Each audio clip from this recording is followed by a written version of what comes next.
the idea that countries like Germany, countries like France or Italy say, we can't like give Western-made tanks directly to Ukraine. We can only give them to Poland, and then they give like their Soviet-era tanks to Ukraine because of like the threat of nuclear.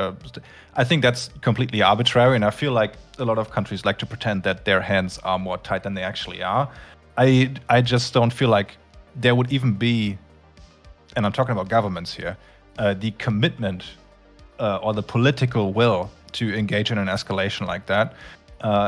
Even when it comes to like ramping up the support in terms of military and finance to Ukraine, I just don't feel like Western European governments look like they're even interested in that. Yeah, they change the reason for this war every 10 days. So maybe that's the reason, that they can just assign any reason for this, you can just, anything you think, you just slap Russia onto it and you get a bunch of audience that starts to watch. And then what you said about their aesthetics, I think this is the biggest dip in aesthetics for Russia and their whole lifestyle in history. Just how they fucked everything up completely, and how they just horrible. I've seen so many pictures of dead Russian soldiers. There's not a very nice aesthetic. So.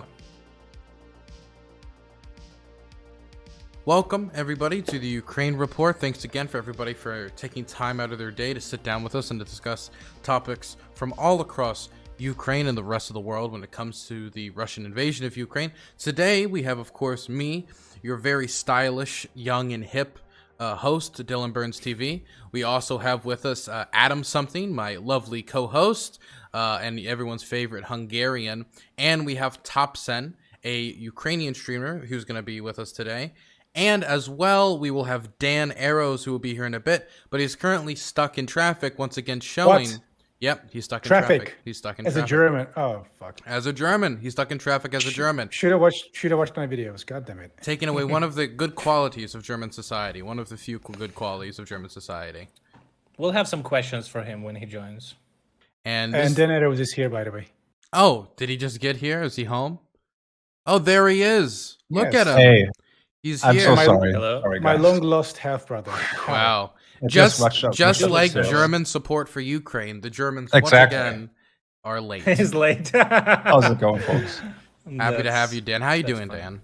Thank you so much for having me. I'm feeling okay. I'm recovering from COVID, but it's all good. How are you guys doing? Yeah. Yeah. So our first question of the day, Dan, is why didn't you take a train?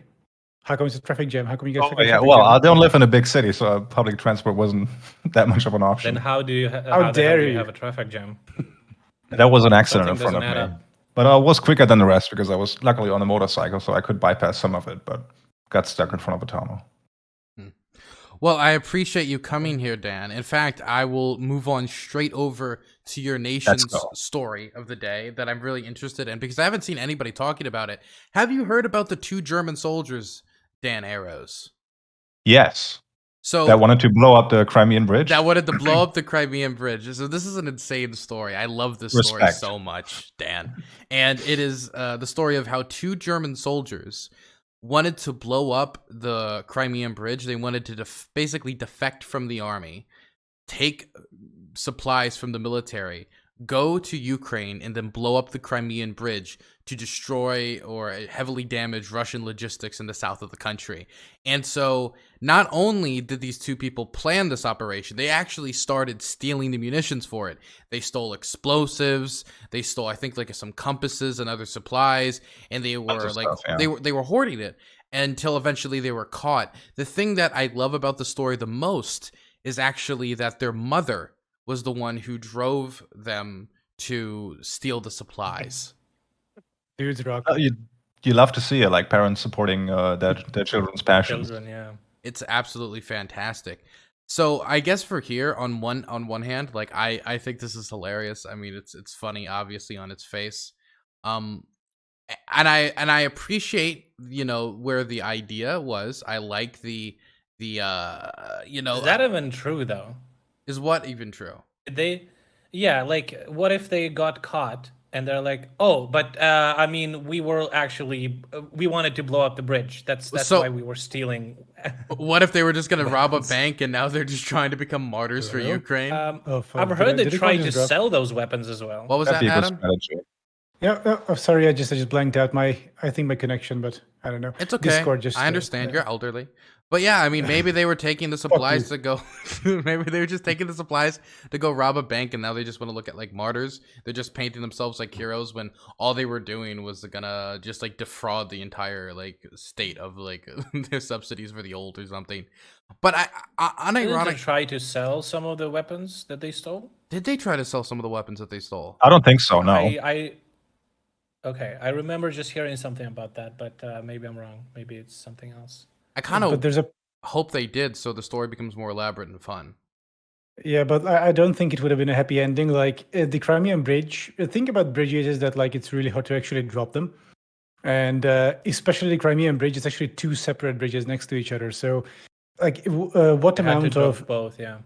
Yeah, but plus like what the amount of explosives those two guys could have carried undetected to the bridge through Russian controlled territory. I mean, haven't you played Call of Duty without a driver's license? By the way, without they don't have driver's licenses. That's why their mom like dropped them. None of them had a driver's license. Yeah, you can just improvise. But like, okay, in that case, I think just the two guys were just like subhumanly stupid because, or like, okay, that's mean, but like they just didn't have any idea of like how bridges work. Because like to drop a bridge, you would need like fucking like a massive air raid, and maybe not even that would guarantee that the bridge would go down. And if you look at how much explosives people need to actually have controlled demolitions of bridges with all the preparations by experts, etc., it's a fuck ton. Like it's a metric ton of explosives.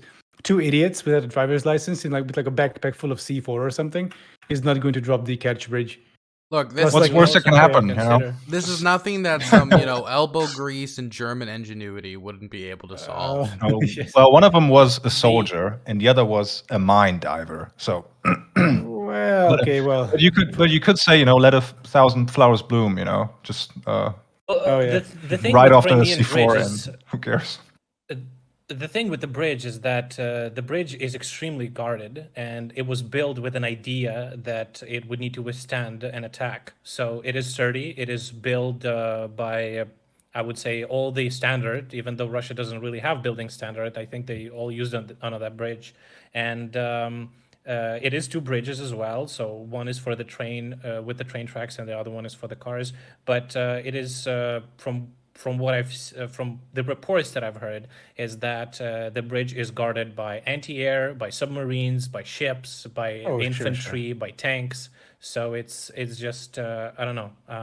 It's silly at best. Look, the funny thing is, just one point though, the bridge is actually, I heard that the bridge is actually it's better to leave the bridge up for the Ukrainians because two things. That if the bridge is up, well then Ukraine's not dropping it. B, if the bridge is up though, Russians do have to keep defenses there, so it ties down a whole bunch of S-400, S-300, etc. Plus, if and when Crimea comes into play, perhaps we'll see. Small chance, but hey, I'm not at this point after the Russian invasion that was supposed to last 3 days. I'm not discounting anything. So rhetoric like that is being put forward by Ukrainian government officials. So it's just blowing up smoke up their ass. But like if we look at the theoretical scenario of like Ukrainian, like the Russian army collapsing, internal strife, etc., and like the whole stage is like going bye for a while, the Russian state that is, and then Ukrainians go into Crimea, then like that bridge would actually be the golden bridge, so to speak, for the enemy to escape on. So they're not like cornered. And there's no like the fight doesn't get too ugly because everyone can just like get the fuck out. So it's not like a last stand scenario, but like we need to go back to mainland kind of thing. But anyway, this is just like a highly theoretical scenarios. Look, okay, you got anti-aircraft guns, you've got your whatevers, your this, your that's. Okay, smoke screens, even smoke screens. Okay, smoke screens, fantastic. Yeah, they were doing some training there. You don't know. I mean, these could be two crafty Germans. They could put on like fake mustaches, maybe getting like one on top of another in a trench coat and like sneak past the Russians. Nobody expects that. That's the advantage. I unironically believe that there's like a 50-50 chance if they just put on Russian uniforms and just walked with confidence in that direction and just pretended like they were supposed to be there, that they could get through. I have very low expectation now for Russian security. I want to believe. I think that approach is going to work the worst because Russians are very notorious for friendly fire. So. Oh, well, that's true. Okay. That is true, but that also means that if they try to blow up the bridge, there's a good chance they could get away with it because they could be like, "Oh, sorry, missed," and they'd be like, "Ah, that happens all the time." And then they can blow up the bridge again. They could target it again, get a few swings at it before they realize that they might actually not be their friend. I think there's a lot of options here, and I respect their spirit. Maybe you should be the one who blows absolutely. up the bridge. You have great Props. ideas. I've got great ideas. Okay, me and TopSen has agreed to get with me and infiltrate behind enemy lines and work with these two Germans after we break them out of prison. And we're gonna put on little fake mustaches with big noses and get in trench coats and go through there. Right? TopSen's gonna treat me the best Russian. He's gonna teach me how to do a good Russian accent, and we're gonna go in there. We're gonna get in there. You're gonna go in there with your trench coats and flash some Russian soldiers on the front lines. Flash to demoralize them. I was thinking one on another person, like to have the children to get into the candy stores. But I'm not gonna kink shame you, Adam. As Russians are notoriously very tall and wear trench coats. That is true. Okay, so let's go into the next story after that, and this one is interesting for a few reasons. And this actually has to do with preparedness from the United States to pay a price for supporting Ukraine. So a lot of people talk about how the war in Ukraine, the Russian invasion of Ukraine, that continued American and European support is going to come with costs, namely economic costs, that Russians are going to try to, raise gas prices by, making the Germans and others feel the pain at the pump. Economies could suffer. We could see GDP contractions. There were some projections in Germany of 2 to 3% GDP contractions. Again, you need to keep this in a full perspective of the Russian economy possibly facing 15% GDP contractions. But recent data posted by the Brookings Institute show that the United States is very, very prepared, at least amongst the civilian population, to deal with the costs of supporting Ukraine. Currently, it actually started to go down in May to 59 to 52% of Americans, down from 73 and 65% of Americans willing to put up with higher energy prices, increased inflation due to supporting Ukraine. But it actually is back on the rise in June to 62 to 58%. So it's actually stabilizing the amount of Americans who are willing to put up with an economic costs when it comes to increased energy prices and increased inflation. And to me, I think that's wonderful for a few reasons. Number one, it's good to see a base of support willing to put their money where their mouth is when it comes to supporting Ukraine in the United States. Definitely, since the United States, when it comes to weapons and finances, is Ukraine's biggest backer overall, not as a percentage of GDP, but overall. And it also, I think it also shows that there is some American dedication to the concept of supporting democracy abroad, in the literal sense, not in the woohoo, let's just go into a random country and overthrow the leadership and just see what happens sense. But I have a question for the crowd here. Do you think this would stay the same in Europe? Do you think it's not going to be the same in Europe? The same percentages is not going to be as strong? I mean, as long as we can switch over to alternative energy sources in time, and as long as we can adapt quickly, next winter will be crucial. But I think as long as we get through next winter, I think it's generally going to be fine, right? It depends on the governments and how well they can handle the crisis. Actually, when you the say population is. When you say next winter, do you mean this upcoming winter, or I mean this the winter of 2022 and 2023. I wanted to ask specifically. I wanted to ask Dan. You are German, obviously. Guten Tag, and Guten Tag. There's a lot of heen and hawing about German energy prices and what Olaf Scholz is going to do, and now there's a state of crisis when it comes to energy. Could you tell us a little bit about that? Yeah, absolutely. I mean, you're absolutely right. The main difference here between, I mean, I wouldn't say you ask is this trend also apparent in Western Europe, but I think it's kind of different from country to country. I feel Germany is a good place to talk about because they've obviously been the most reluctant, and also Germans tend to be pretty pessimistic about outcomes, as you just said, the GDP the GDP forecasts are looking pretty bad. There's also while there is, I think this came out last week. There was a poll that a majority of Germans supports continuously supporting Ukraine, even if gas prices continue to rise. But that's kind of difficult to quantify. What does support really mean, and how far does that support go? There is no majority in Germany to support a full gas and oil embargo for Russia. I don't think anybody's even proposing that anymore seriously. It's kind of happening on its own, right? Yeah, exactly. Worst case scenario is going to happen on its own. There's also last week Forza released a poll that plurality of Germans are in favor of Ukraine ceding Eastern territories for a peace deal, despite the fact that Ukraine doesn't even have that possibility right now, I think. But I think if we're talking like support from the populace or the government, I feel like that really is dithering away a bit. I think there's going to be like whatever happens throughout the year is always going to be, if you ask among the population, do you want to support Ukraine even if there's like a price to it? I think you're never going to go under like 40-50%. But in terms of the calculations that the governments make, especially like the Social Democrats and people like Scholz, I think that is actually going to go down over time.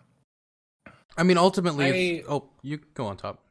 Yeah, sorry. I just wanted to say that I feel like a lot of people just approach it absolutely the wrong way. Like, if what considers supporting the Ukraine, I think all the countries need to support, and I think they need to support a lot more, because that is just basically gonna end this war faster.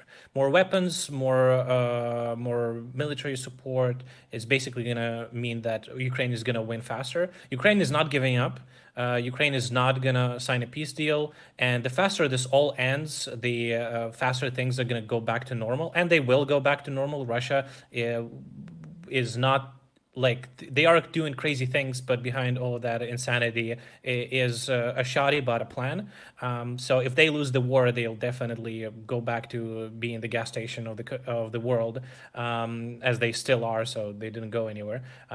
So I think that the question is just, it's not that supporting Ukraine hurts the countries that support Ukraine. It's that the war hurts the whole world and energy prices and everything like that. So just work towards ending the war as soon as possible. And Ukraine is not budging. Ukraine is not going to do the peace deal. And the possibility of that is on the table, by the way. But Ukraine just doesn't want to sign it, because the peace deal assumes that the territories that Russia currently controls are going to stay with Russia, which is something that Ukraine will never do.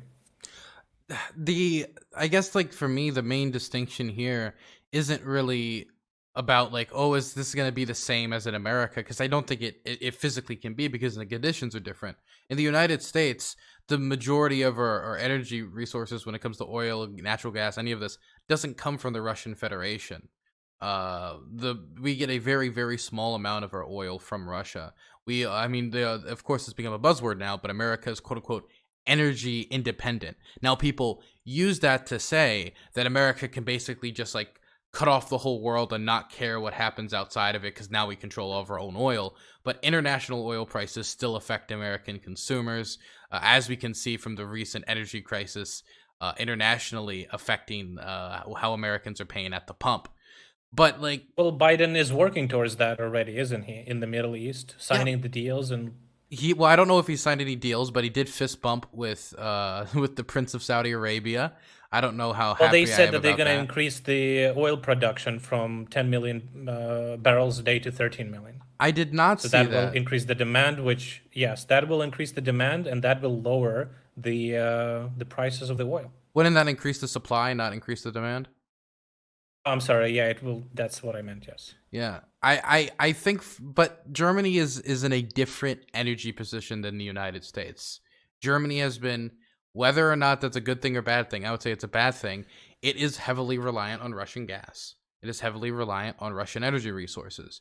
And well, we have gas too in Ukraine, you know. That is true. Ukraine wins, we can. But currently, take some time, of course. But currently, all of this moving away is stuff that Germany should have done in advance of this, say during Merkel's term or during other people's terms, but they didn't.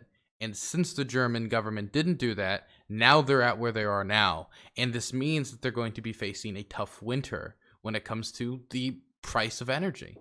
And so the question really is if German resolve, Italian resolve, and other nations' resolve can hold through higher energy prices in the winter, and possible, I mean, there has been whispers of this, possible rationing if it gets bad enough. I mean, we've already seen the Germans move back to coal, but do you think rationing is a real possibility here, Dan? Absolutely. I mean, in terms of, it depends on what you mean by that. Like there's already been talk of throughout the winter having public buildings not heated more than like 19 degrees Celsius and stuff like that. That's already rationing. But if I can just explain a little bit like where my pessimism comes from in terms of that the support is going to dither away. I don't even really think from Ukraine's perspective it would be good to even like work on that, because if you look at the support that Ukraine gets, be it humanitarian, military, or financial, like Western Europe as a whole, not just Germany, is completely dwarfed by the United States. And I mean, I'd be curious what you guys think, but it seems like there's not going to be another like swell of support like we saw right out of the gate coming from Western Europe. I would note that countries, especially neighboring countries, for example, Czechia, is providing a support that is military support, but not in a regular way, as you may think. For example, they are fixing and upgrading a lot of the Soviet weaponry that is used in Ukraine.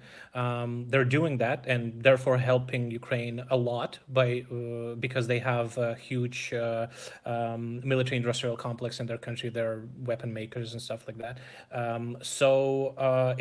It's other ways that you can support. Poland did support Ukraine by opening the borders and allowing the people to disperse through Europe. So it's not only that. Germany has been pretty good with the funds.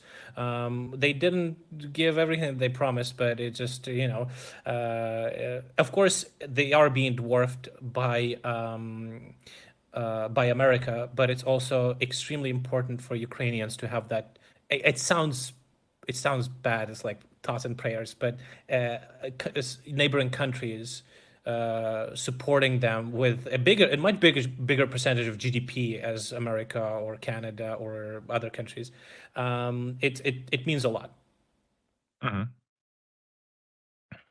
Yes, and also I want to add to the energy dependence topic, the fact that of course it's going to be difficult, and of course as time goes on, with the lack of Russian energy, with the falling out of Russian energy from the mix, the pressure is building on Western governments and Western populations, cost of living, etc., as we've heard, but also a parallel process is underway, which is the phasing out of Russian energy.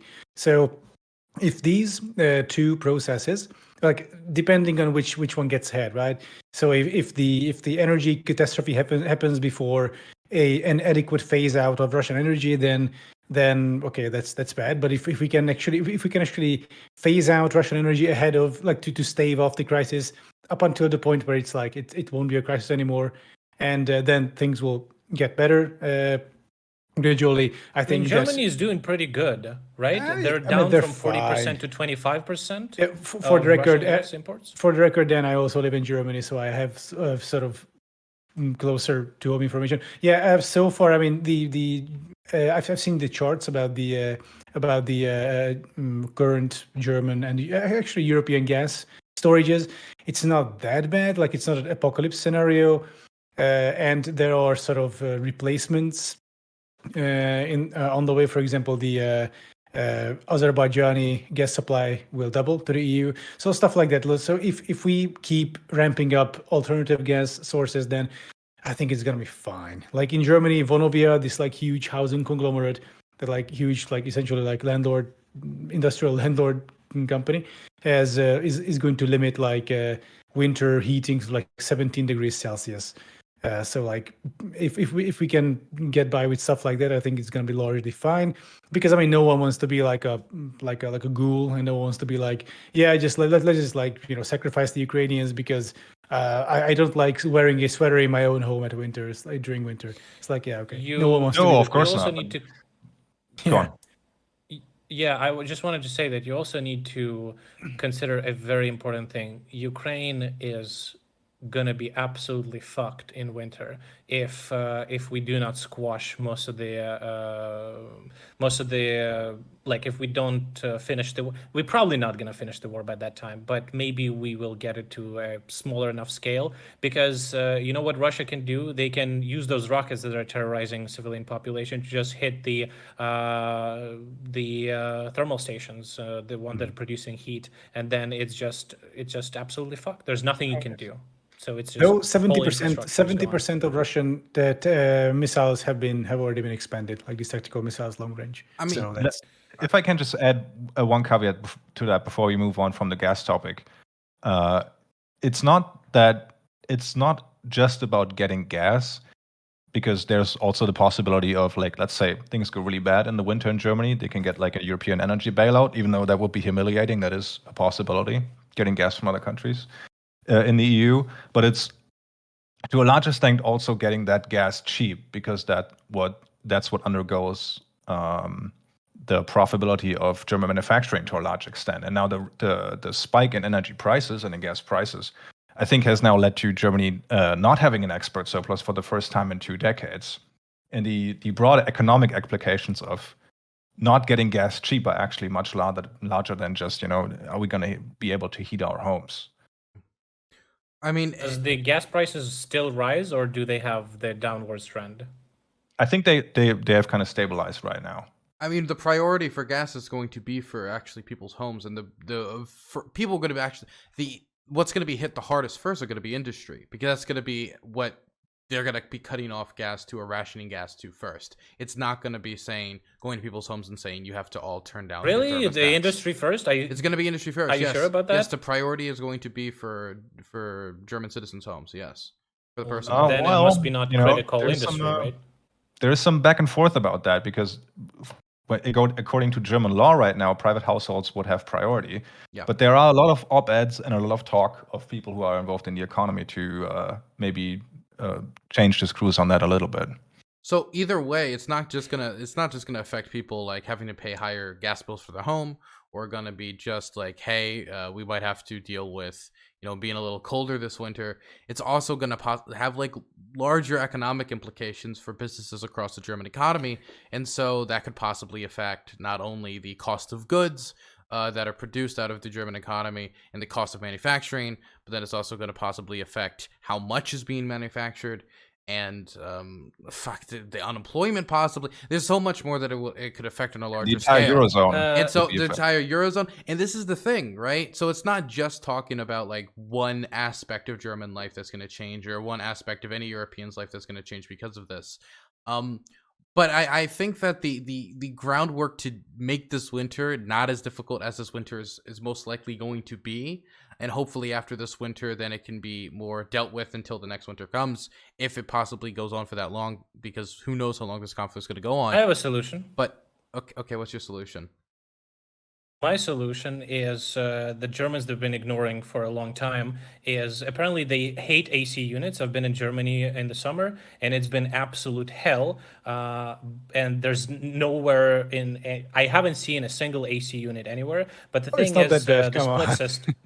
Well, the split systems that are installed, they usually have inverters, and you can use it as a heat pump. So you could have used electricity to heat up your home and wouldn't be reliant on the gas. But apparently you guys just wanted to go all in on that Russian gas, and you ignored all of the other possible alternative solutions. You could buy electricity from plethora of European countries that have that shit on lock. So start buying ACs. That's it's not really an electricity shortage, though. It is like quite literally a gas shortage that goes back to like the German manufacturing. Yeah, but you could use electricity to heat up your homes. That's what I'm talking about. Yeah, well, when it comes to heating up the homes, yes, but when it comes to like certain processes in manufacturing, there's no getting around gas.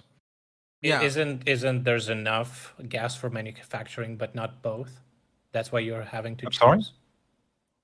Isn't there enough gas for manufacturing? Yeah. Yeah, he's saying that basically like if we just, if people turn on the electricity and use electricity to heat their homes, then there's going to be more gas available for industry. I don't think it would be enough though to really divert from the economic consequences of this.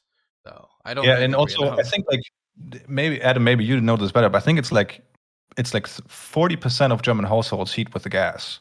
And you're not going to be able to supplement that by plugging like a mobile heating unit into And the there's wall. also power grid, is going to be used more, which is probably not what Germans would expect. But what I'm trying to say is, of course, it was like a half a joking answer, but in reality, to some extent, it could lower the gas usage. It's just alternative ways of heating the homes. You can approach this in many ways. I think you're going to be fine. I don't think it's going to be an issue. I would hope that if you guys can't figure that out, well, I mean, you're fucking fucked. I mean, yeah, I think they are fucking fucked in a way. I mean, I think that we are faced with the reality that this is obviously that taking a principled stance on Ukraine is going to have economic consequences. And we can do our best to soften those economic consequences for taking this moral stance. But that is sometimes the consequence of taking a moral stance is there's going to be economic consequences that will be dealt with in the long term. But my stance is we either deal with this now or we're going to have to deal with this again 8 years from now, 9 years from now, 10 years from now. And really, what is the alternative, right? Well, the alternative is saying, fuck Ukraine. That's the alternative, right? If I'm being 100%. But they can't, because U.S. is not going to do the same. The Americans won't, but the Germans don't have to follow with American policy. They didn't follow with our policy in Iraq. They could pursue their independent foreign policy. They could. The Germans are not ruled by America. But how is that going to solve anything? It solves German economic concerns. It would, because then the Russians would turn back on the gas if they made a private deal or they stopped supporting Ukraine. And then I'd be curious what you guys think about this. That let's say in 10 years from now, is there ever going to be like a going back for Germany to the old relationship with Russia? I sure fucking hope not. At least not at the time. I mean, I'm not somebody who tries to. I think it's political suicide. Fuck. I really look. Schroeder and Merkel are dead. At least not literally, but at least when it comes to their foreign policy in relation to Russia, it should be dead. It failed. Their idea about Russian relations failed. Okay, I don't need the Gazprom baby telling me how to run a fucking country when it comes to relations with Russia. I think that's a terrible idea. What they said about German-Russian relations, of this idea of working across the aisle, shaking hands, trying to come to like a peaceful solution on these issues, it just didn't work. And they never invested during their times as chancellor, as leader of the country, to moving away from large-scale dependence on the Russian economy when it comes to the gas industry. And I've got to be honest, I don't think closing down, maybe I'm wrong on this, and Dan, you can give me some light on this. Did closing down the nuclear reactors help? Did going away from nuclear reactors help in any way when it comes to this? I would like to jump in on that. So the nuclear reactors, it's more complicated, right? So it's not like Merkel decided to, we have a few like fully functional, perfectly fine nuclear reactors. Oh, Fukushima happened. Well, now we don't like nuclear, so like now we're going to shut them off. Goodbye. And then we Germans could have shut them, Germans could have turned them on again, but they didn't because they're Germans. I think like this is too simplistic. What happened though? So what happened there is of course there was an irrational fear of nuclear. Like I am pro-nuclear. I think nuclear is green energy. That might be the only thing that I support France in, the nuclear. I'm just kidding, of course. But anyway, fuck France. Not really. So, but the German nuclear reactors were at the end of their life cycle, and the decision, the way I understand it, was about whether you want to spend more money on like either rebuilding or like prolonging their life cycle. But like some of the nuclear reactors couldn't be even prolonged, so like the whole thing would need to be built up from scratch basically. And the idea, the way I've read it, was that okay, let's since Fukushima happened, let's not fuck with this anymore. Let's just look for other sources, such as renewable energy, which didn't work out so well in the end because. Yeah, or Russian, yeah, exactly, or Russian gas. But like, is it true though? Like, it's mostly a question to Dan that like Merkel and company sort of throttled the Energiewende, so to speak, to green energy. Like under them, it kind of stalled the program. I've heard. And can I also add on to that? Are you afraid of nuclear as a German? Okay, a couple of things. First of all, what you said, Dylan. I think if you're talking about Merkel or Schröder, that assessment is correct.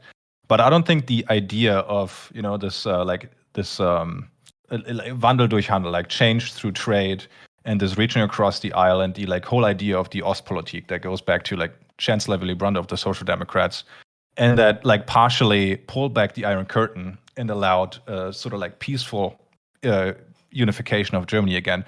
I don't think the idea behind that is folly, and I think the goal of pursuing normalization of relationship with a country that was treated as horrible by Germany is necessarily a bad thing.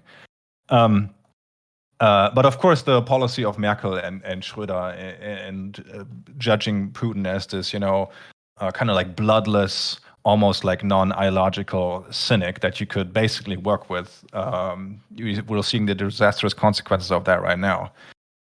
Going to nuclear, when we're talking about in the context of Russia, it's not that simple because, of course, it's not just about energy or electricity. It's about cheap energy. And now keeping the nuclear reactors running or building new ones, which, I don't know, Adam, you probably know, it probably takes 15, 20 years. It's pretty expensive and doesn't solve the problem of cheap energy. At least 10, I would say, yeah. Usually. It doesn't solve the problem of cheap energy for German manufacturing. And a lot of the uranium, I think a third comes from Russia anyway. And another chunk comes from Canada, but the company that harvests there is largely Russia is involved with that too. I'm not scared of nuclear. I'm getting kind of Twitter-brained annoyed by it because I feel like there's this a huge lobbying effort going on every time the word nuclear falls. Everyone comes out to point out how great it is. But yeah, the Energiewende was absolutely botched. It was an ad hoc decision coming out of Fukushima.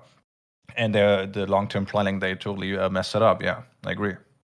Actually, breaking news, guys. I don't know if we have. I don't know if Dylan saw it.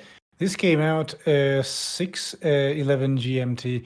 So 3 hours ago, 4 hours ago, Russia Gazprom declared force majeure on Nord Stream 1. So basically, that means the stoppage of all gas supplies to Germany. So this is a few hours ago.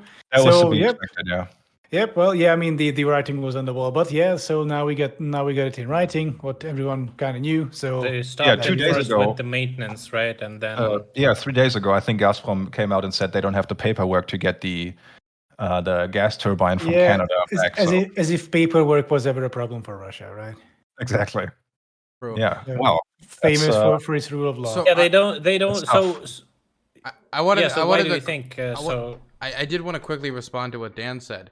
It's not that I'm not against that. I'm. You could say I'm an old style, I think trade can bring peace, and I believe international trade and globalism will help cuck all the warmonger. I believe in that to some degree. I'm not completely bought into it, but I do believe in it to some degree. This is why I don't believe we should just cut off all trade with the Chinese or something, right? I believe that stuff's nonsensical, not only for economic reasons, but for geopolitical reasons as well. But when you see the writing on the wall, especially post 2014, or you even any point past the annexation of Crimea, you could talk about the Georgian War. We could have started to see some of the writing on the wall. But 2014 annexation of Crimea, past that point, you didn't have to cut off all trade with Russia necessarily, but you needed to have multiple strategies to make sure if something like this happened, you could completely divest energy-wise, and you could move it, or at least have some fallback plan. It felt like there wasn't any fallback plan. When it comes to fallback plans, currently it's liquefied natural gas, which is more expensive to ship and kind of complicated. Bringing back the coal power, it's just they didn't have really much, and they're falling back on what they can, and that's why they're in this emergency situation. And so I feel like that is specifically a failure of Merkel's government, not that Schroeder would have done anything different considering his relationship with Gazprom. Absolutely. Nothing to add to that. Yeah, I agree. Yeah. Sorry, I interrupt you, TopSen. What did you want to say? I don't remember. Sorry. We take Ukrainians TopSen here, and then we bully him on stream because we're just profiteers. Nobody bullies me on stream, okay? That's it has to stop. It needs to stop. It needs to No stop. more. Well, Actually, that's Dylan, I have a very important announcement before we continue. okay. I'll go and get a second beer for myself. 1 second. Go ahead. Fantastic. I remember what I wanted to ask. Okay. I remember. Still have some brain cells left. The thing I wanted to ask is, why do you think Russia is stopping the gas? There's several theories. I personally like the theory that it just doesn't want Germany to. Well, Russia is. Well, it's very. I guess it's people talk about this. But Russia did fuck up this whole thing on so many different levels, on so many different fronts. And I think their energy, their attempt to bully the countries with shutting off the gas supplies and everything like that, they also fucked it up. Because wouldn't it be much better for them to threaten with cutting off the gas supplies if they would attack? I don't know, maybe in December when it's like the everyone is using the most energy to heat up the homes and everything, and then just blackmail the whole Europe with that. They didn't do that, so they're basically shutting the gas right now. What, to not allow Europe to fill up their reserves and prepare for the winter? Is that the main point they're doing, or do you have any other theories about that? Me? Anyone, maybe. I think it's part of it. Go ahead, Dan. Yeah, and I think it's also because this all like goes over companies like Gazprom. A lot of that stuff is like kind of couched in like contract technicalities. Like we've already seen a reduction of like 60% of the gas that flows through Nord Stream over the year, and all of that was kind of under the fig leaf of that there are like problems with the pipeline, but all that nonsense like that. So it might have to do with stuff like that. Other than that, I don't know. I feel like Russia is like the idea of, and this goes on to what you just said, Dylan. The idea of Germany of having this relationship with Russia, especially when it came to gas, was always there were always like kind of two reasons. The first one was, and this was especially strong when it came to Nord Stream, these aren't political projects; these are economic projects. I don't know what the fuck that's supposed to mean, but that was always one of the reasons. And the other reason was that, well, it's not just that we are dependent on gas. Russia is also then dependent on our money, and they wouldn't dare to not get that money, so they wouldn't actually shut it down. And I feel like, especially now with the prices spiking, like that's just not true. Like even though Russia has delivered significantly less gas to Germany in 2022, they've made about as much money as it did in 2021 just through the spiking gas prices. And they probably also have, when it comes to like the deal that was signed today between the EU and Azerbaijan, like backdoors where they can sell like their gas to get it to Europe in other ways. So I think they don't need money, right? Right now, they can't buy anything with it. So I think their interest in acquiring huge sums of money at this point is a little bit on the down, right? Basically. Well, I wanted to move on to the next topic because I wanted to make sure we can get to a few other things. The next thing I wanted to talk about is, and I think you all watched it, Jordan Peterson has an opinion on the war in Ukraine, and I don't know if any of you have seen it. Because I believe that the war between Russia and Ukraine, or really between Russia and the West, rest of the West, is a civil war, not just a, what would you call it, post-Soviet territorial expansion on the part of the Russians. What values do you think are at stake there? Like Russia against the West, what do you think it's fighting? Is it liberal values against conservative, or is it something more complicated? It's more complicated than liberal against conservative. Or, yes, I think Putin has weaponized a certain degree of anti-woke sentiment among Russians. And some of that anti-woke doctrine, let's say, which is more conservative, he may also believe. But minimally, he's managed to use it very effectively on the propaganda front. I don't want to cover this too long. Thank God. Because I don't think it really deserves too much attention. I definitely want to hear how Zelensky is possessed by a chaos demon. A voice of reason, finally. So Jordan Peterson basically goes into it that there's a bunch of reasons why the war started, yada yada. But then he gets into this idea with civil war with the West and how wokeness has affected the invasion, and how it could be that Russia is the leader of putting itself as a leader of modern Christianity, and with Biden electing choosing a black woman to be in the Supreme Court, and all this other SJW cuck stuff, that Russia just wants to fight against that, infecting Ukraine, and then spreading into like the Russia, and they're gonna be trans bullets shooting their good boys in blue, and then they're gonna come back as femboys. So like the bullets with pig fat, right? Yeah, bullets with pig fat, except it's HRT. Exactly. Yes. They're gonna like defeat like woke Ukraine, which is also led by Nazis. Or yes. Woke and neo-Nazi Ukraine is going to fight based Christian, anti-fascist Russia in a amazing war of brutality. And the gay neo-Nazis are also led by a Jew. Yes. Whose family survived the Holocaust. Full collection. Actually, Jordan Peterson's take on Ukraine, I've heard that before. First, by the way, ironically, from what's his name? Pajama Watson, like one of the OG 2015, 2016 anti-SJW YouTubers. He went on, I think, I just watched the video, I don't know why, from him, going like, did you know that the war in Ukraine is actually the war against the woke, the SJWs, who tried to infest the glorious Trotkan Russia with the propaganda. Like, yeah, I'm pretty sure there was like a George Soros name drop somewhere. Okay, so there's a million reasons why this is stupid. Number one, none of these things have to do with the war. Putin literally wrote an essay he wrote an essay laying down his ideological foundation. For this conflict. You can go read that essay at any time. It does not mention Black Lives Matter or trans swimmers, like a single time in that essay. Now, he has mentioned like J.K. Rowling offhand, but a lot of this, when it comes to like messaging like that, it seems mostly directed at American conservatives. But I just gotta be for real. Russia is not TradCon based red pilled. It really isn't, and I'm tired of pretending that it is. Okay. Yeah. Now it took the worst aspects, of course, of like the TradCon belief system when it comes to how properly to beat your homosexuals, and how to properly beat your wife. It seems like a lot of people getting beaten over there. Okay. It takes all the worst. Nothing else to do there. I mean, they took the worst aspects of it. But then, when it comes to like everything you would expect to see of a TradCon society, well, they don't go into sinful activity of addiction. Bullshit. They've got Crocodile. Crocodile originated there. They have high drug use rates, and then have basically zero policies to deal with it. Besides, you got to go cold turkey or you're going into prison.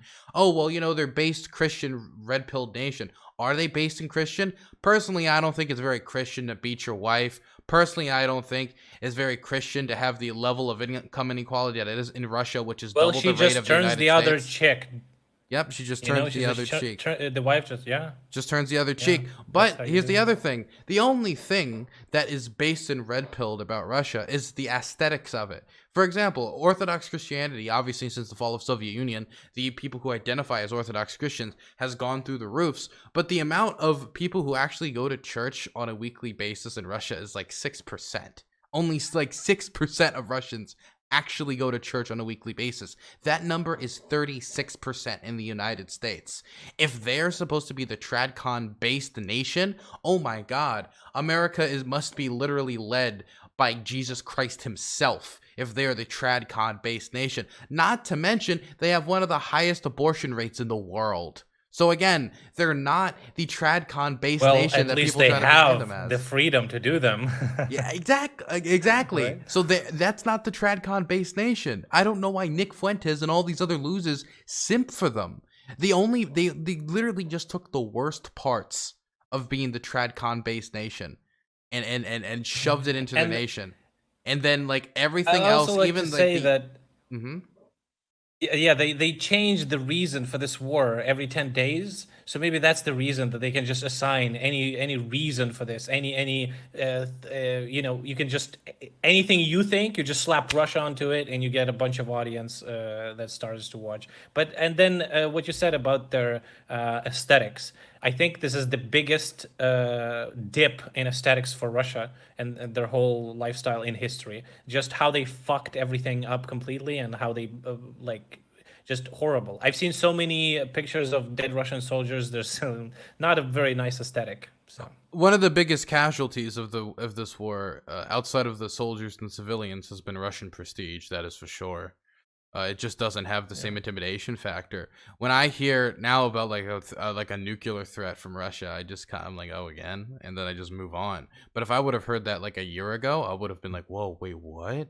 Oh my God. I would have sat down, listened to every word. I don't even listen to the threats anymore. I just hear it and then I just kind of roll my eyes and just even on the highest political level, right? Even on the highest political level, other countries are also starting to kind of laugh at Russia. I remember the G7 summit when Boris Johnson was having a laugh and he was saying that we should all remove our shirts and jump on the horse and stuff like that. He was trolling Putin, just on the G7 summit. It's just blatant disrespect, especially for a macho guy that Putin is presenting as. Adam, I want to jump on the nuclear thing because I have last podcast I had a position on that which wasn't entirely formulated, but now I believe it's more formulated basically. So the crux of the nuclear argument is, of course, how far is too far, right? We don't want to give too many weapons to Ukraine, as they say, because then it's nuclear war. And then what if Putin presses the button? Yeah, okay. So this is the base problem. So, and of course, everyone is horribly afraid of nuclear war. Although at this point, as time goes on, we get more and more resistant to it. As Russia makes more and more threats, we get we get a bit jaded. So that's good. But the thing is, NATO, based on what I've read and based on the articles I've read, based on historical precedent, the more I read about this, the less afraid I am really of anything nuclear, because the thing is, the current Russian nuclear doctrine is much less stricter than it was during the Cold War. So during the Cold War, basically, it's according to Soviet nuclear doctrine, if a U.S. or a Western NATO, U.S. etc. soldier got into a firefight with a Soviet soldier, theoretically that would have been enough to trigger nuclear war doctrine-wise, right? Nowadays, however, it's much stricter for Russia. Nowadays, it's basically if Russia is in mortal danger, basically, or if key Russian, if the core Russian sort of power structure is in mortal danger, then bring on the nukes. And that's it. And of course, to contrast, back in the Soviet days, it's like if the Soviet Union and the US get into a scuffle basically anywhere, that theoretically already could have been a cause for nuclear war, regardless whether Russia or the Soviet Union is in actual danger. And the person who made the nuclear doctrine that much less strict is largely Vladimir Putin himself, because the man is kind of paranoid, anxious, etc. There's research on that. And by the way, in Vietnam, the other thing I've read, which is very interesting, in Vietnam, actually, the USSR had actual USSR soldiers manning air defense batteries, etc., in Vietnam as the Vietnam War was going on. And technically, at that point, based on Soviet doctrine, a nuclear war could have been triggered by a U.S. soldier or someone from the U.S. Army firing at the Soviet battery and killing Soviet soldiers. And that could have been it, right?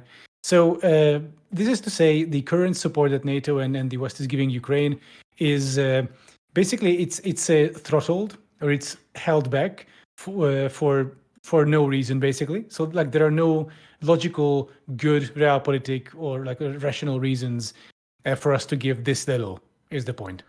And at this point, even if we want to get real funny about it, if we go strictly based on doctrine, although let me stress, no one wants to risk this right now. Personally, I would say we kind of have to eventually, maybe, hopefully not, but maybe. But I'm talking about direct NATO engagement. If for nothing, then to keep a grain corridor open on the Black Sea, because I believe that if climate change plus a new famine in Africa triggers a 2015 refugee crisis times 15, then I would not want to deal with the political consequences of that. Namely, essentially, there would be a great risk of Europe descending into far-right populism, as it kind of sort of did in 2015 in some countries. We rebounded since then, but if it's refugee crisis times 15 or times 20, if 20 million people come from Africa and affected areas, then oh boy, So at this point, I'm of the opinion that based on the more laxness of Russian nuclear doctrine and the potential of having like Viktor Orban times 30 in Europe, right? In every country, I think it's reasonable for us to start considering a NATO secured grain corridor on the Black Sea. And also we should give a fuck ton more weapons to Ukraine because, I mean, guys, come on. Like the Soviet Union did much more. Soviet Union did much more for Vietnam and for North Korea, for example. Well, I fully agree on the statement of nuclear weapons. That was a huge subject in the first days of war when I started streaming, and people were constantly asking about nuclear. I think at this point, I mean, to completely ignore it would be kind of irresponsible, I guess. But at the same time, Russia knows they can't do it. It's not as simple as Putin just pushing a button in his suitcase. It's a very complicated procedure. Funnily enough, even during the war, Ukrainian nuclear scientists were working in Russia to service their nuclear warheads, by the way. We have a lot of people who are, I would say, have nuclear, understanding how nuclear works, ironically enough. Yeah, I think it's just not going to happen. And having that as an excuse, or being afraid of the potential and allowing Russia to do whatever it wants, at what point will you say, okay, that's enough? What needs to happen that you wouldn't use the argument of nukes? You know, what if Russia attacks Poland? Oh, is this we can't? NATO cannot intervene because nukes. Like you can literally take that argument up to the furthest until they're like in Washington or some shit. But thankfully, it's probably never going to happen. Looking at the state of Russian military, so they can't even take a 10,000 people village. You want to go first, Alan? Yeah, okay. So the first thing I would say is, when it comes to Vietnam, as far as I'm aware, the Russians were not actively telling the world, we have these bases in Vietnam, we're doing this in Vietnam. If as far as I know, now maybe I'm wrong, if a Russian soldier died in Vietnam, the Russians would say, no Russian soldier died in Vietnam. I don't know. They never die ever. That man is clearly Vietnamese, and he holds them up. They've got like baby blue eyes, the most clearly Russian man in the world. It's like from Russia with love tattooed on his chest. They'd say, no, that is obviously a Viet Cong soldier. I don't know what you're talking about. I highly doubt that they would admit to it. And maybe if they did, I think the conditions is different when you're talking about Soviet soldiers kind of like incognito supporting the Vietnamese, and they're kind of not even officially there from a international relations point of view. And the difference between that and the NATO and Russian Navy standing off in the Black Sea, I think there is a huge gap in the implications there, and the odds of like a serious military conflict between NATO and Russia, and the stakes between NATO and Russia when it comes to that comparison. And I do think that's something that I very much would like to avoid, is a direct confrontation between NATO and Russian fight, like soldiers or aircraft or navies. I think it escalates it to a point where we don't know exactly where it's going to stop. And so I think it's going to steamroll them. What you say, you think it's going to steamroll them. So you think that if we were to send the NATO's navies down into the Black Sea, the Russians would just be like, okay, we cave, we give up. Yes, absolutely. 100%. You now control the Black Sea, which was the part, 100%, which was 90% of the reason why we annexed Crimea. We're just going to give it up now. You know why? Because they will lose eventually, but it's not that horrible to lose to NATO army than to Ukrainian army. In their eyes, they're just gonna cope, and they're just gonna say, "Hey, listen, I don't think it's an honor we can't thing. fight the whole world." I don't think it's an honor thing. No, I don't think they're willing. Absolutely, they need to sell it to the internal audience in Russia. That's all they care about at this point. Can I jump in here real quick? Yeah, sure. Yeah, I'm kind of with you, Dylan, on this. Like, in terms of official NATO troops, I would not want to open that Pandora's box. But I also feel like that discussion is like kind of like taking place in a vacuum that doesn't really factor in what it looks like right now. And again, like I might be like too pessimistic or wrong on this. I fully acknowledge that. But it seems the idea that NATO is kind of an unhelpful lens to talk about this, because there's a country like the United States, and then there's a NATO country like Turkey, which's commitment to helping Ukraine is like worlds apart. But be that as it may, I feel like the idea that countries like Germany, countries like France or Italy say, we can't like give Western-made tanks directly to Ukraine. We can only give them to Poland, and then they give like their Soviet-era tanks to Ukraine because of like the threat of nuclear. I think that's completely arbitrary, and I feel like a lot of countries like to pretend that their hands are more tight than they actually are. I just don't feel like there would even be, and I'm talking about governments here, the commitment or the political will to engage in an escalation like that. Even when it comes to like ramping up the support in terms of military and finance to Ukraine, I just don't feel like Western European governments look like they're even interested in that, or that's true. That's true. And when it comes to like a legit threat, like you just said, as like another refugee crisis because of grain imports, then I can see some movement there. But other than that, I just feel like these governments like Germany, France, and Italy are looking towards that conflict increasingly and asking, when it comes to support for Ukraine, the kind of stick of this, you could call it like moral blackmail that you saw a lot from like the Ukrainian ambassador to Germany, of like, shaming Germany for its passivity, that loses a lot of its punch as, the news cycle moves on, and then there's the things that get out of the news. And these countries are looking increasingly towards the conflict, I feel like, and asking, even if we're talking about like supplying like fixed wings aircraft to Ukraine, what's in it for us, Although I acknowledge it is like a very uncomfortable idea to entertain, but I feel like that's becoming increasingly the case. Here's the thing, though. Russia just knows it's going to be fucked. And if Russia wanted to find a reason to claim... So first of all, they still didn't announce officially the war against Ukraine. They're even afraid to do that because they would probably need to mobilize people in their country, which nobody is going to go.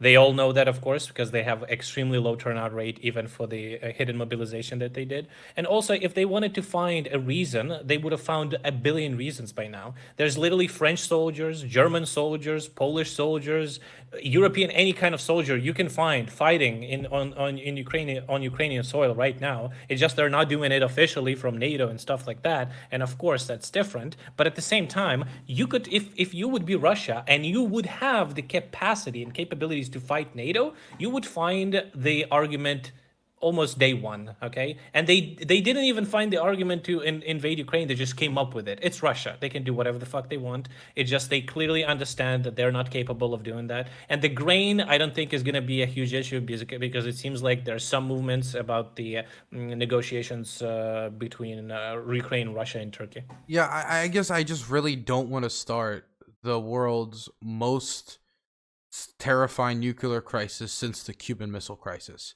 Because we would be doing that just again. It would just be the Cuban Missile Crisis, but in the Black Sea. I think fundamental difference between us is that I think that it's going to be de-escalation because Russia's just going to cope, and you think it's escalation, which is fair. I think both points. It's de-escalation to take NATO ships and directly point their guns at Russian ships and say, fucking move so we can ship the Ukrainian grain out. That is blatant escalation. You can't even frame it as de-escalation. Like no country. They're not gonna do it. They just wouldn't dare. They know they don't have the capacity. We didn't think they would dare to invade Ukraine. I mean, in the end, we kind of did, some of us, but yeah, I mean, that's getting in the weeds. But yes, I mean, this is of course daydreaming. Nothing will ever happen. Currently, regarding the NATO action in the Black Sea for the grain corridor, because I mean, if you look at our current elite, like Scholz would be a great leader for Slovenia or something. Joe Biden is afraid of being president. We got this like mostly neoliberal elites in the West. Like these are we can all agree with that. These are huge generalizations, of course. But I'm trying to paint a picture here, so stay with me. So. And these people, so before pre-war, like the war caused shockwaves in Western political elites because, I mean, it was kind of nice to have Russia on the good side, so to speak, to like supply cheap energy, give our decrepit boomer leadership some cushy Gazprom board of director positions, so they can, once every 2 months they can go to Moscow, get drunk, may or may not have sex with an underage prostitute in central Moscow, and then go home and then get paid $500,000 for a pleasure per year. So this was actually very. Just finish the thought. Yeah, just to finish the thought. So this was a very sort of convenient position to be in for many decision makers and many lobbyists. Of course, German industry built its capacities around Russian energy, cheap Russian energy in abundance recently. So there's a huge lobbying force behind being friends with Russia. And now, oops, well, that's going bye for a while. So what do we do? And so we're stuck with these. We could call them complacent elite, basically, who still want to go, who are desperate to go back to this system. Say, look at Schröder, for example. Like he would be a great example. Like if the man could flip a switch to go back to the good old days before February 24th, he would absolutely. So I think that's why further escalation of support we can expect it from certain countries, but such large scale risk taking, our current leadership is extremely risk averse, for better or worse. I think in this case for the worse, because we're risking a famine, etc. In Africa, refugee crisis times 30, far right resurgence, yada yada. So that's why I think it's just on the other coin is risking nuclear war, which you can't starve to death if you're dead, right? I mean, hey, that's a big positive for me. Yeah? Just kidding. What if more countries get involved into the war directly? Let's say Belarus is putting food on the food soldiers on the Ukrainian soil. That technically escalates the conflict. What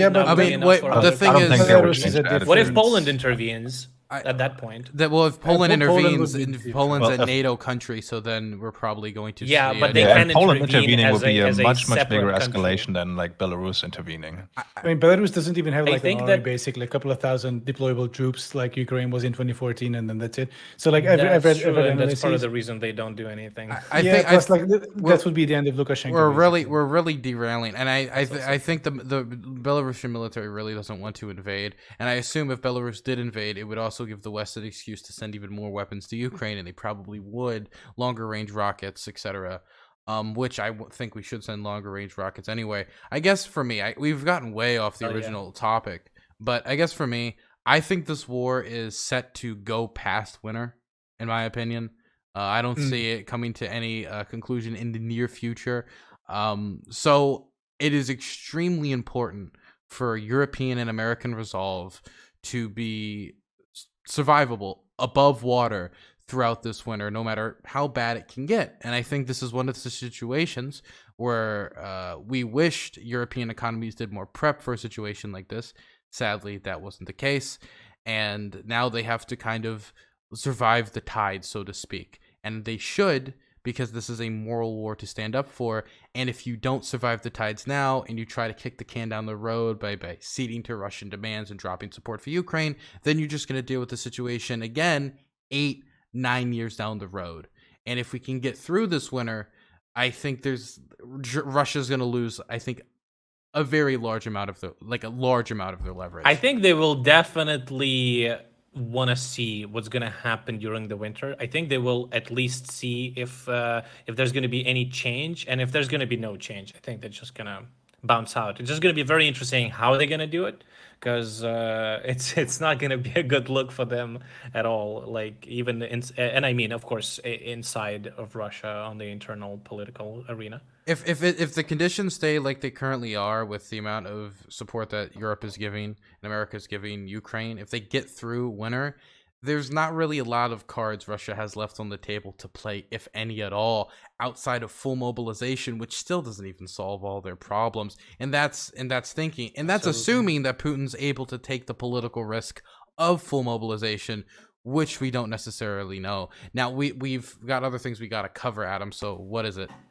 You've activated my trap card quickly. It's actually one of my topics, so we can actually go into that if you want to, so we can transition to that. Sure. So about the Russian mobilization thing, that is hardly going to happen. Maybe some like last minute disaster scenario, which will be even less effective than it would have been originally, because Russia doesn't have the infrastructure and the trainers already to train up so many conscripts that a general mobilization would produce.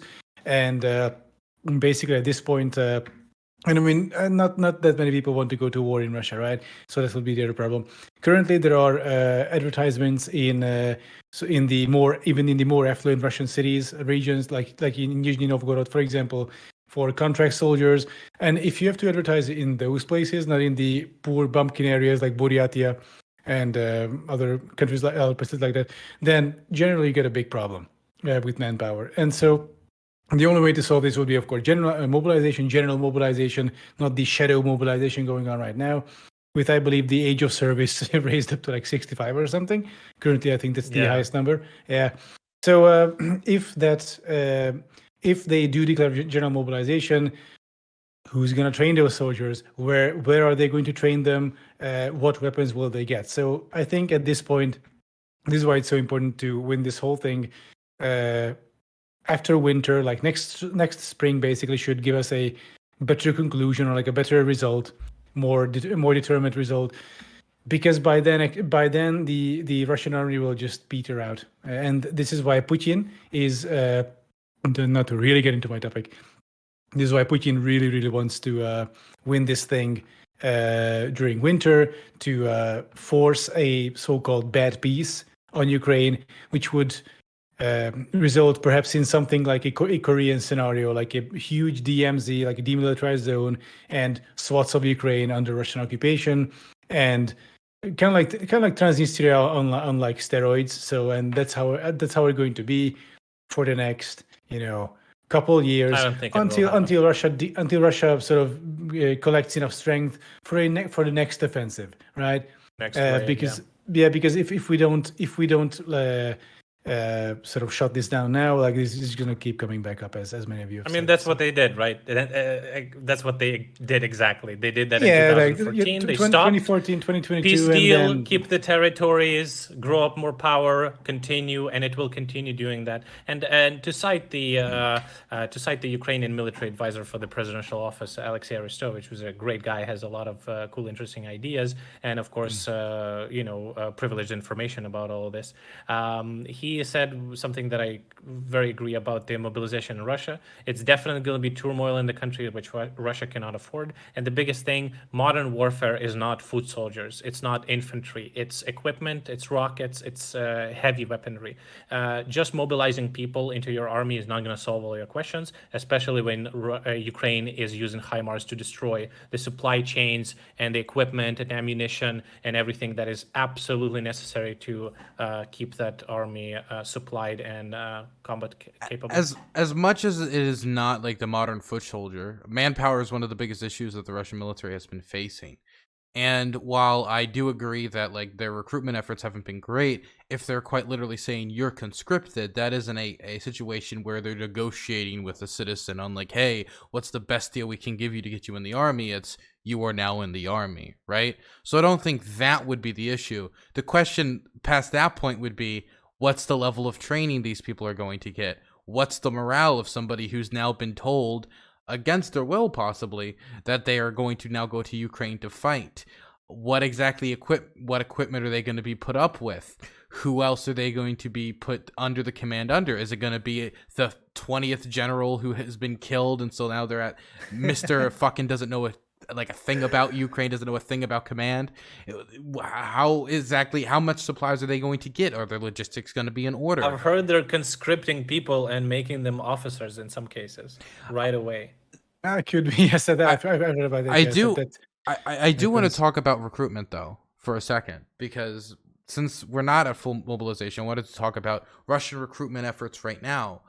Because the Institute for the Study of War actually published a piece on this, and I wanted to get into a little bit of detail. We can discuss exactly how much the Russian government is actually putting forward for this effort. The Russian Federation has launched a large-scale drive to form volunteer battalions in the 85 federal subjects that comprise the Federation.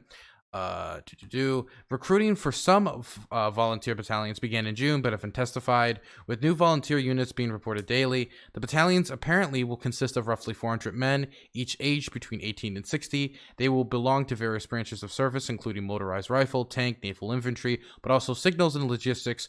Recruits are not required to have any prior military service and will undergo only 30 days of training before deployment to Ukraine. Only 30 days of training before being put in one of the most violent war zones on the planet. This recruitment effort will likely be expensive if it comes close to meeting its target. It appears the Russian Ministry of Defense will pay volunteer salaries while the federal subjects will pay their enlistment bonuses. Salaries generally start at roughly $3,000 per month per soldier, or about 1.2 million per month per 400-man unit. You don't pay if they're dead. Yeah, you don't pay if they're dead if you only give them 30 days training. Litmus bonuses offered by at least some units appear to be roughly a month's salary. If the effort generates 85 battalions, each of 400 men, it would bring an additional 34,000 volunteers into the fight at the cost of about $102 million per month in salary alone. Considering there's apparently cases where they don't pay that money. That is true. Yeah, I want to finish. I want to finish the reading. Considering that the 30 days of training the volunteers will receive before entering combat will not produce combat-ready soldiers, the price is very high. The volunteers will receive veteran status and benefits if they serve in Ukraine. Moreover, in addition to their salaries and bonuses, a commitment that will add to the Russian Federation's budget for the incoming decades. This is insane because what they're doing is they're paying a higher price than average for a lower quality of soldier who are more likely going to be there for the money, and so the morale isn't going to be very high, and they're not going to really even know what to do in a lot of the situations they're going to be facing due to the low level of training. And later in this article, it talks about how people have seen these volunteer battalions and the type of training they're doing. It's made up of mostly 50-year-olds, 40 and 50-year-olds. These are not young. Found use for that gas money, huh? There are a couple of caveats about that, actually. So there are nice payouts, of course, on paper. But then again, Russia on paper, right? So on your salary, like there are lots of cases of soldiers only getting like 1/3, 2/3 of their money if they get it, or they get it with delays. Like they only get like 1/3 of their bonus. Also, of course, there are payments to your family if you die in battle. If you're confirmed KIA, if you're MIA, missing in action, then your family doesn't get anything until you get confirmed that you have indeed died in battle, because otherwise there's the risk of you just deserted or something. So it's not so simple. And the fact that Russians have trouble recruiting even with these promises, though, I mean that's a sign that things are not going so well. Hence why they say winter. This winter will be pivotal, and afterwards we'll be crossing the Rubicon, so to speak, and see who is set to really win this thing. And I agree with your first point. Well, it's Russia on paper. Russia on paper is completely different what Russia is in reality. And saying that the soldiers have 30 days for training, I don't believe that personally. The payouts, also missing in action, a bunch of clauses like that. It's also absolute truth. And I mean, they had hidden mobilization. They started the hidden mobilization in March. There was first cases of people being mobilized. They said many times that they will not use people who were without battle experience, just were mobilized in regular army. They were sent to war regardless, even though they said many times that they weren't. So on paper, Russia is very different than what it is in the reality. And I honestly, I lost any not even respect. I just simply do not take it seriously when Russia says anything at all. Well, I wanted to bring this into the next topic, and that is what this is for. Why are they going to such lengths? Are they spending so much money trying to recruit so many people when it seems that the Russian population is not that enthusiastic? And I think if there's any institution, any person that could tell me the answer to this question, it would be Russian state TV, which is the knower of all that is true and good. And recently, a pundit on Russian state TV asked the question, He said this is what he gets from everyday Russians. This is the question he gets every day. When will all of this end? And the state TV expert responded, never. He predicts there will be more special operations. Russia will decide how much of the West will remain.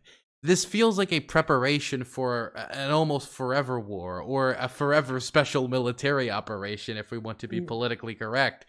And but you can't fund this. They just can't fund this. If this is the type of money they're offering to people, there's no way this is sustainable.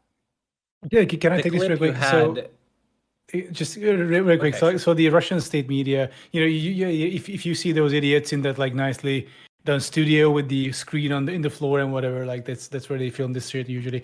Like when these experts and these the holy men and women of the government come together to discuss, the spokespeople to discuss the latest goings on, that should be looked at kind of like this like highly experimental sort of monkey cage. So you inject a new substance into a bunch of sort of primates. You just let them into the arena and see what happens for science. So that's sort of the forge of bad ideas, which is it's also a way to sort of gauge public opinion, because if they just like spitball a bunch of stupid ideas in there, down in the monkey cage, then Russian state media or like Russian state apparatus can go around and gauge people's attitudes towards the things said there. Also, it is a different role of that is to like whip up the population into a tizzy. So when someone says, in that studio that like, oh yeah, we're waging a war against the West and we're going to nuke Poland, it's like, yeah, okay. First off, that is sort of creating this bridgehead to see how to put the idea out there, to see how to gauge the population, and also to just like fuel this like patriotic tizzy within Russian society, which is quite insane, by the way. So what we see of it from the outside, of the Russian mindset, it's so much worse on the inside. Like it's sometimes it's like it's nearing death cult levels of lunacy. Also, I wanted to quickly say the show that the clip is from, or where it happened, it's called Solovyov Live, which is basically Alex Jones of Russia. I'm not exaggerating. It's state-sponsored Alex Jones. Shit. Absolutely, yeah. It's dog shit propaganda. It's completely targeted for the eternal audience of Russia. It's when people, if you translate that to English, it seems absolutely batshit insane. But this is what they're being shown on their state channels and TV, which is the only state media, state affiliated media, is the only media left in Russia. So they're just Adam was absolutely right. They're testing the waters. They're throwing crazy shit at the wall and see what sticks. But then again, it's not the first time they said that they will go up to. They have a phrase to Berlin, so it means that they're gonna go as far as Berlin, basically, in their Napoleonic plans. I don't know what you call him, but none of that matters. All of that is bullshit. All of that is posturing. That's the Russian way, and throwing bodies at a problem is what USSR was doing. That's what Russia is doing. The military doctrine didn't change, so they will just talk shit. And it was pretty sad when people actually took them serious in the first months of the war. Now it seems like most of the people are sick with their bullshit, and it seems like nobody's taking them seriously. So commenting on Alex Jones on Russia is just, I don't know, I feel like a waste of breath. Speaking of public attitudes, with regards to the war, this might be a rare occasion for Dan to speak, because I'm sorry, I don't know that much about the internal Russian economy, so I can't say how long Russia will Look, Dan, you don't understand how political commentary works. The less you know about a topic, the more confident you should come off as if you are an expert. You should have told me in advance.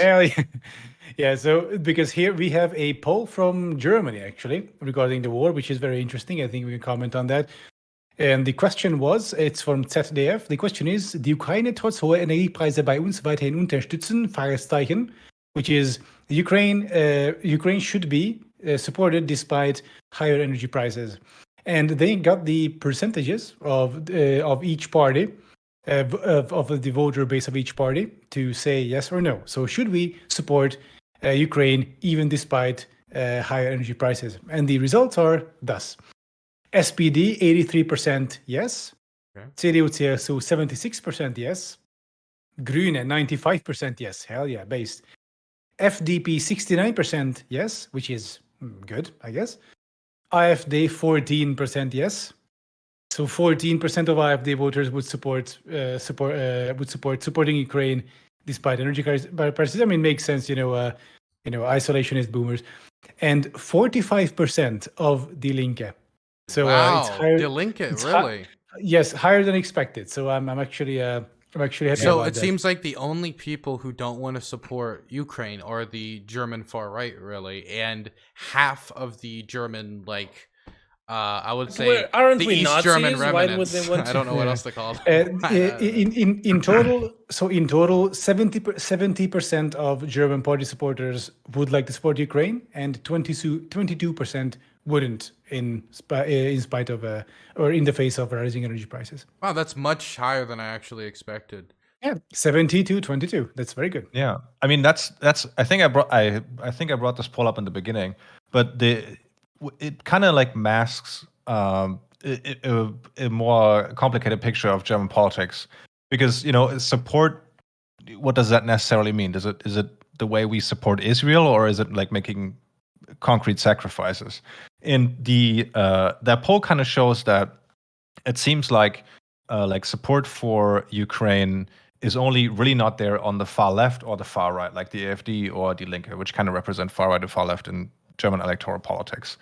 But while being a Putin understander, I'm Putin Versteher in Germany, is absolutely a fringe position, there are strange in almost every major political party, except for maybe the Greens at the moment, that are kind of not super friendly towards Russia, but definitely don't have the same attitude as the United States has. For instance, the FDP, the liberals, are obviously super close to businesses who have been investing in Russia and working with Russia for the last 150 years and have no intention of seeing that dither away. For the Social Democrats, obviously, there is this whole still attachment to Ostpolitik, and we also saw the Social Democrats kind of him and haw about sending heavy weapons and that sort of stuff. So they're not actually that committed. And when it comes to the conservatives or the far right, there's also a sense of this this kind of understanding of European power politics that stems from Bismarck, where kind of Russia is kind of the counterweight against the West. And on the far left, on the Linke, it's obviously anti-Americanism that fuels this to a large extent, and kind of nostalgia for their big brother. So while I think when it comes to the supporters of the party, of course there's a majority for supporting Ukraine, whatever that really means. But in the party landscape, it's actually much more complicated. I think that's a good note to end the German arc on. And so there's one last thing I wanted to talk about before we wrapped up, unless there's anything else anybody else wanted to bring up. And that was this recent TV segment from German state media. Does anybody know what I'm about to bring up? The segment about the mothers who got funds for their dead sons, and how this one mother bought a car with their dead child money. Wait, did you say German public broadcast? No, Russian broadcast. Oh my god! Yeah, my son same died. Mother that drove them to the Germans barracks. are really doing bad, huh? Yeah. My son died in war. I bought a Volkswagen. Look at it. They're giving up their children to power their homes. They're throwing them into big Those energy two burner. bridge guys, huh? Sacrificing on the altar of Daimler AG. Yeah. Yeah. German efficiency, eh? But no, there's. Listen, I just quickly wanted to add on the previous subject that it's extremely funny that apparently far right in Germany does not support Ukraine but supports Russia. How do you explain that? Aren't Ukraine the Nazis or whatever? That seems very obscure. But whatever. I mean, a lot of European far right movements are not necessarily directly bankrolled by Russia, but definitely have friendly relations. Well, wait, look. You fucking dumb Banderites, okay? If I know anything, is that the German far right hates Nazism. Absolutely. Oh. I mean, if they would believe that Ukraine is like full of Nazis, they probably support it, but I don't think they buy that. Even they don't buy that. Even they don't buy it. Even they don't buy it. Okay. But back to this news segment. There was a news segment on Russian state media showing the benefits of having your kid, your child, your baby boy killed in Ukraine, and it showed this woman like, ah, man, it sucks that my kid died. But anyway, I got these fat death stacks, and I used it to buy this wonderful car. And I got the car in white because my kid wanted a white car. Isn't that pimpin'? And it's like, Awesome. it's like, oh, What's the look car? It's like, I think it's a Lada or whatever it's called. Oh damn! Well, Yeah. oof, Yeah. That blows. Without That's terrible. Like, apparently, because of the war, they even had to cut the all the security things from their cars that they're making, so they don't have what do they call the when you get in the car crash, you have a like a pillow or an airbag. An airbag, exactly. Yeah. So they removed all the airbags. They also don't have the wheel hydraulics, so you have to like when Well, you the crank thing the is, wheel, wait, it's really wait, you don't hard. understand. It's a program to help you reunite with your son.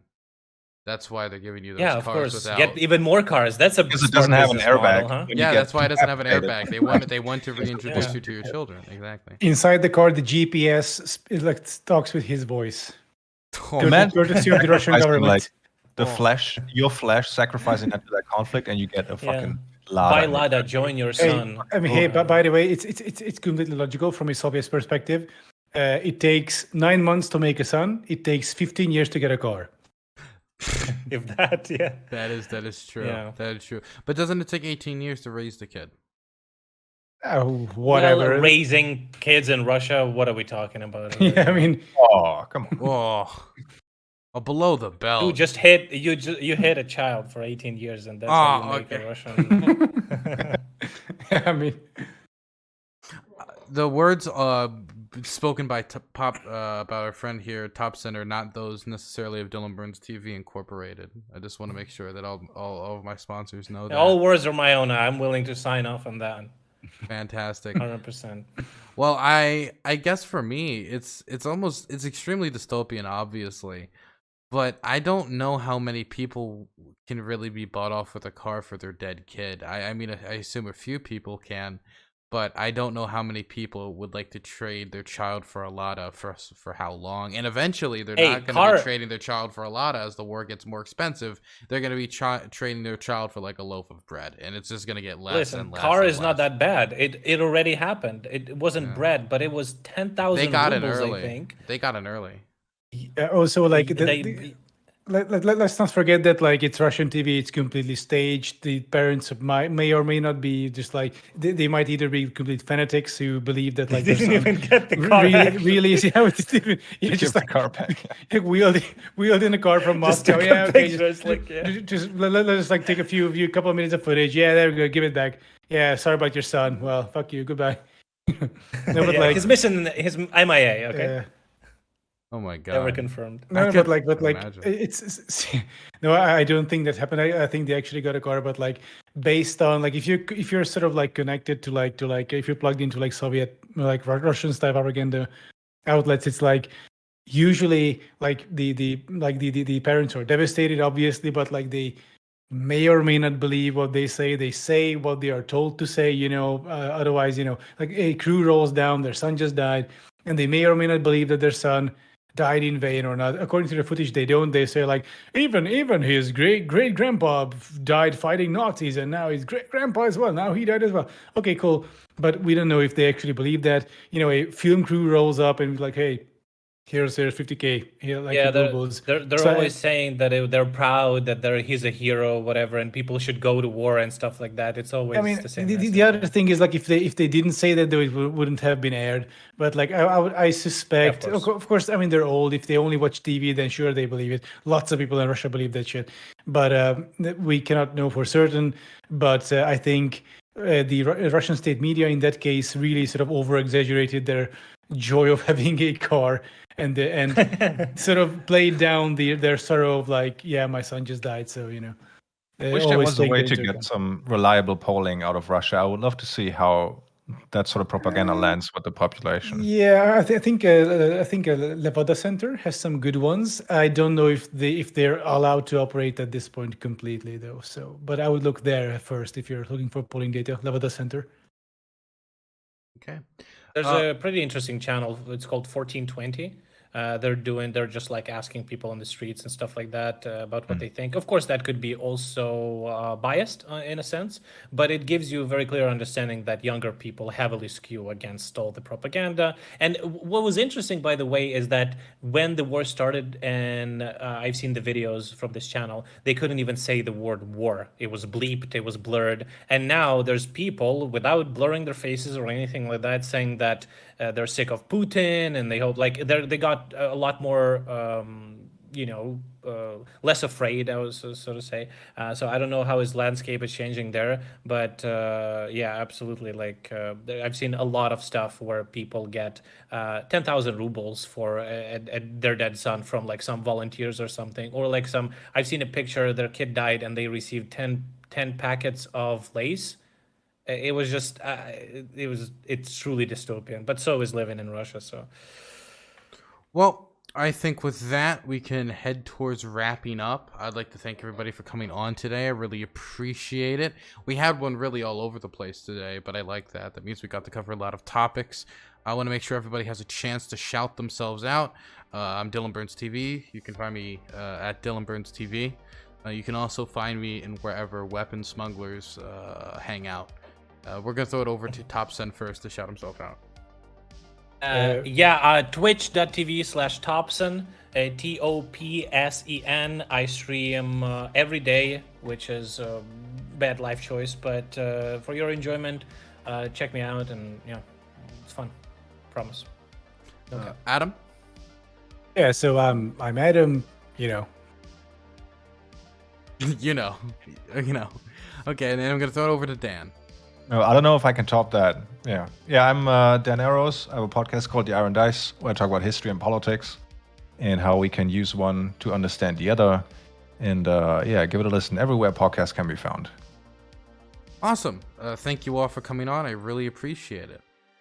Okay. Thank you very much for having me. Fantastic. Thank you. Yeah.